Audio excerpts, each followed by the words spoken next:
We bring you a talk on protection of women from domestic violence, filing complaint, proof of evidence, and access to justice. This talk was part of a webinar organized by the Department of Justice. The first thing that I want to highlight that you already spoke about is Domestic Violence Act, quasi-criminal or quasi-civil act है और family court अलग है, criminal complaint अलग है and domestic violence act अलग है. The problem, however, is that as lawyers, we do not file complaints under the Act until and unless there is a situation where there is a complete breakdown of the matrimonial relationship. This creates a very big gap between what the Act can provide and what the individual actually receives. What I mean to say is that legal remedy has become mixed up with divorce and matrimonial related proceedings, and it's also become a last resort measure for obtaining maintenance, particularly in a matrimonial breakdown situation. So all of the remedies that exist under the Act, shared household, protection order, residence order, custody order, monetary relief, all of these remedies are not fully utilized. So the first important aspect that needs to be explained to lawyers but also explained to the individual is that this act is not only for a situation where there is divorce or the person wants divorce. This is for a situation where there is any kind of violence in the household and the person wants some kind of support or some kind of protection. So that is the first thing that I wanted to put on the table. हमारी petitions में हम ये सारी चीज़ के लिए हम prayers भी डालना चाहिए कि residence order, protection order, or even in terms of monetary relief. Many lawyers only put a prayer for maintenance, जो एक monthly amount मिलना चाहिए. लेकिन there are many other kinds of orders that can be obtained under the Act, which can also be interim orders, even under the category of monetary relief. There are cases where the earnings of the lady, जो कमाते हैं, it's immediately taken by the husband or even the in-laws or whoever's the male member in the family. And in these kind of situations, if the individual wants to be able to get back her earnings, the first question that will come कि क्या proof डाल सकते हैं इस चीज़ के. Now the bank statements are available of the lady to show that she is earning a certain amount of money every month. But if she does not have a bank statement, you can also get a letter from the employer. Many women who are working as domestic workers, they may not have employment contract नहीं है उनके पास, but you can always get a letter from the person who has hired them, which says that कि this person works with me और इतनी amount कमाते हैं हर महीने में. So as a lawyer we have to try and think creatively कि हम किस तरह की एविडेंस निकल सकते हैं इस वाली मैटर में. And not all evidence has to be in the form of existing documentary evidence. It can also be in the form of letters, it can be in the form of statement of other persons, and it can also be in the form of digital evidence, which now there is a lot of digital evidence in these cases, which again we don't ordinarily file in these cases. So in many matters, for example, when I ask the client to give phone evidence कि जो messages जो होते हैं between the lady and the perpetrator, they may not have many messages that are available in writing, but once the person approaches you, they can be advised कि you have to preserve, सारे communications को preserve करना चाहिए, और आपको जो हिंसा जो होती है उस टाइम पे आपको रिकॉर्ड भी कर सकते हैं. So the Supreme Court, the Honorable Supreme Court has recognized that under the Domestic Violence Act or even in any matrimonial proceeding, any recording, even if it is a secret recording that is done for proof of the cruelty or proof of the violence, it is admissible in court. So the person can be advised that on the phone there is an option to record all phone calls that occur between the parties, or agar it doesn't have to be a video recording, audio recording ko bhi ho sakta hai. So when the individual first approaches you, there may be some advice that can be given about how evidence can then be created of ongoing violence that has occurred.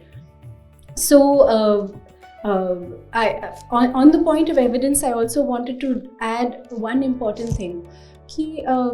A lot of people who are also facing physical violence, they also do not have any medical evidence of the physical violence.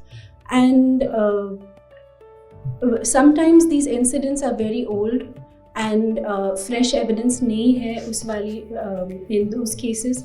But at the same time, there can be supporting evidence. For example, if they took any kind of medication, there could be the bills of the pharmacy that this medication was purchased. Sometimes the medical treatment is from a local person. It could be from an Ayurvedic center. It may not necessarily be a government hospital. We can get their statements also collected, and those statements can be used in the petition as proof of the fact that certain kind of physical violence occurred.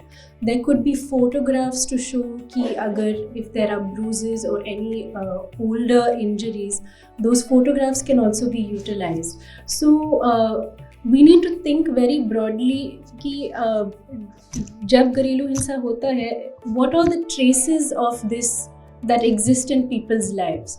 So when we collect evidence, we have to try and think very broadly, and we have to also ask the person, who are the people in their life who can give them statements of support. Those kind of statements should also be included in the petition. Introducing the Delhi Law Citizen mobile app for the Indian citizens. This app has been specially developed for you as a citizen by the Department of Justice, Government of India in collaboration with CSC. Through this mobile app, you as an applicant can get free legal advice and assistance from professional panel lawyers of the country in all kinds of disputed matters. Download the Delhi Law Citizen mobile app today. The other aspect that I wanted to point to that is a big challenge is Act में ये लिखा है कि the entire proceeding should be completed in 60 days. But we all know that that is not a reality at all. And in any jurisdiction, especially like Delhi, where the caseload is very high, then it is very difficult to get timely dates in the matter even from the court because of the kind of caseload that there is in these matters. So in these kind of situations, interim orders become very, very important for the individual. But the challenge that we face in the courts is that sometimes even the judges, the honorable judges, insist on a very high level of proof, which is not very feasible and it's not also required under this act. So it's important to also explain to the court that in these kind of situations, timely relief is critical, and that even oral evidence or even just the domestic incident report that we've talked about, that is sufficient basis for getting an order from the Honorable Court. So this is something that advocates have to be very insistent about, and especially when there is a case of someone who is without a home and who has the financial liability of herself as well as children. This is a difficulty, though, that it's not an easy difficulty to address, and going forward, perhaps with in trainings like this, with the participation of judicial officers as well, we will be able to come out with some kind of remedy where we can have a more timely disposal of these kind of cases. And finally, I just wanted to also mention that on the issue of access to justice, that there are availability of legal aid lawyers, and there are availability of centers like the One Stop Center where an individual can access a lawyer. There is still some kind of fear कि हम legal aid lawyer से we may not be getting a very good representation, and that is totally false. So the lawyers who are selected for legal aid panels, they are selected through a very rigorous process, and there are also other organizations like MAP who are also providing legal aid support. Unfortunately, many people sometimes approach private lawyers and their case doesn't go forward because of all kinds of issues with the private lawyer, including paying legal fees. So this should never be a problem for somebody who wants to approach a court and who is in a situation where they need the intervention of the court. And therefore, I would like to urge that anyone who is in need of filing a case or need of a lawyer to approach the One Stop Center or approach the court premises. Also, there is the legal aid office in every court premise, and they will be able to give you legal support without needing to pay any legal fees at all. Thank you. Introducing the Delhi Law Citizen mobile app for the Indian citizens. This app has been specially developed for you as a citizen by the Department of Justice, Government of India in collaboration with CSC. Through this mobile app, you as an applicant can get free legal advice and assistance from professional panel lawyers of the country in all kinds of disputed matters. Download the Delhi Law Citizen mobile app today